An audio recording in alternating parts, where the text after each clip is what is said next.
At this point, I've had 2 whole weeks to really steep and marinate in this goodness that is ZZZ. And in these last 2 weeks, I've started to realize all of the little stumbles that I've taken while trying to progress my account and make myself more powerful in the most efficient way possible. So in this video, I've got a few tips that I picked up from making mistakes along the way so that I can pass them on to you and ensure that you do not make the same ones I did. First off, I've seen a lot of differing opinions about this convenience store that you can go to in the game. If you haven't been before, basically it's on a weekly reset, and each week it'll stock up with various level up materials, say like talent materials, ascension materials, and things like that. I've seen some people saying that you should just buy this whole thing out every week because it's like free materials, but I'm here to say that I do not agree with that, because as I began to level up and get further into my account, I'm starting to realize how scarce Denny's really are. When you're first doing the story and you're going through, you're doing all of the beginner commissions, you have this like endless supply of Denny's, right? And that is not going to be something you worry about. But I'm telling you, once you get into like Union level 40 and above, and maybe even before that, you are going to start to be starved for Denny's. So I would recommend only coming to this store if you need a random thing here or there. Say you're missing 1 or 2 ether chips, you know, maybe pick these up, but it's not going to be a great value for you, and it's really throwing your Denny down the drain in those early levels. If you do choose to spend your Denny's in that convenience shop, you're going to be wasting a bit of battery power efficiency. And let me show you what I mean by that. So if we go into the Denny bounty here, you'll see that for each 20 battery power we spend, you're going to get about 22k Denny's. If we compare that to the convenience shop, where for 1 purple talent chip you're going to have to spend 24k Denny's, that's basically saying that for roughly 20 battery power you get 1 purple chip with no chance at anything else. So if we compare that to just spending 20 battery power in the agent skill domain, right, at level 40 you have a chance to get 1 purple one, chance to get 3 to 4 blue ones, and this doesn't say it on here, but you will always get some green ones as well. So that would equal about an average of like 1.5 purple chips and a chance at like 2 to 3, right? So the efficiency you'll get from just running the domain with your battery power rather than spending it on Denny's and then spending it on the convenience store, you're just going to get a lot more bang for your buck. So even though you might have a ton of Denny's at the start from doing your main quest, you are going to run out. I'll tell you right now, it's only 2 weeks in and I'm already just starved. I have to run the Denny domain every day. So I recommend not wasting that even when you have a bunch at the very beginning. Speaking of battery power efficiency, I wanted to touch on whether or not I think it's worth it to start farming all of your disk drives at level 35 or not, because it is sort of a contentious subject right now.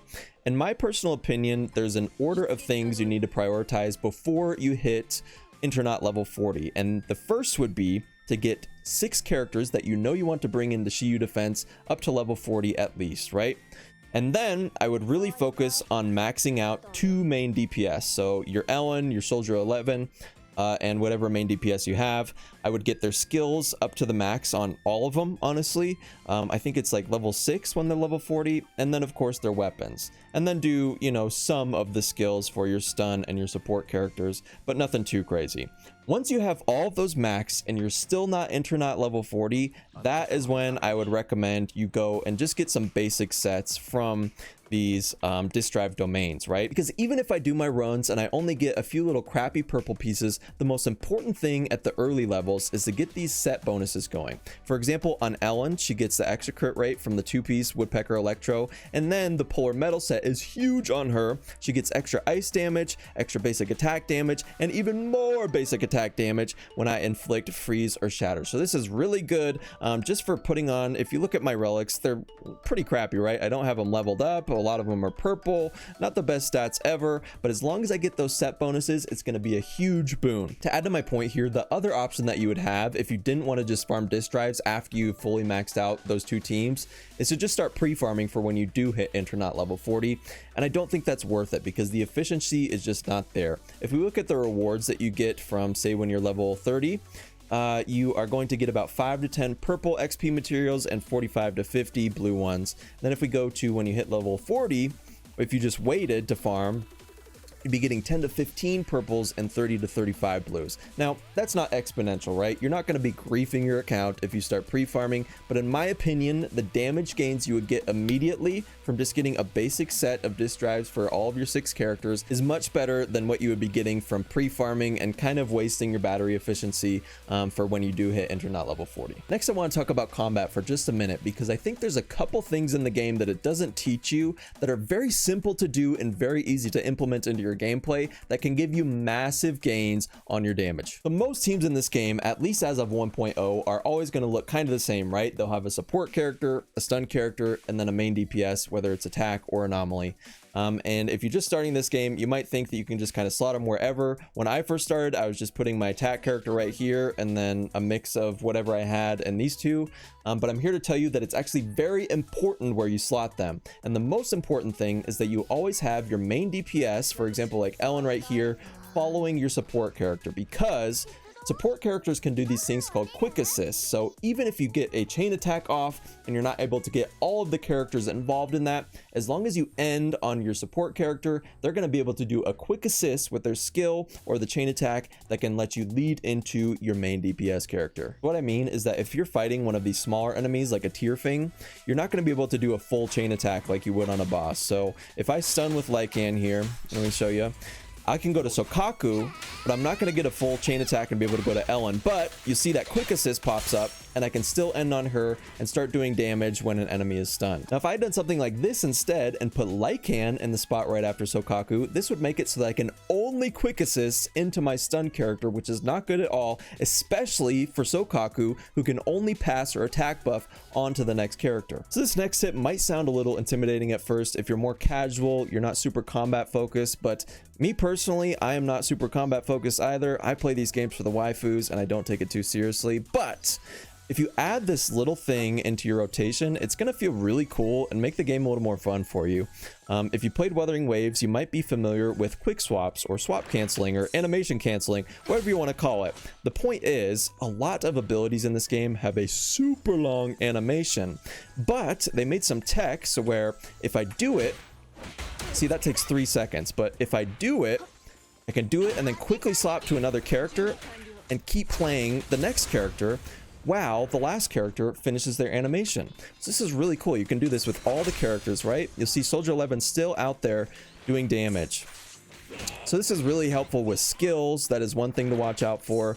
And also, a lot of times, best on the last basic attack of your basic attack string combo. So Kaleda's takes forever, right? Her 5th basic attack is going to take forever, but if I switch, she's still going to do it and be invulnerable while she's doing it. Once you start to get really good at this too, there's even a really quick thing you can do where you can get your EX skill off and still parry after you swap. So watch this.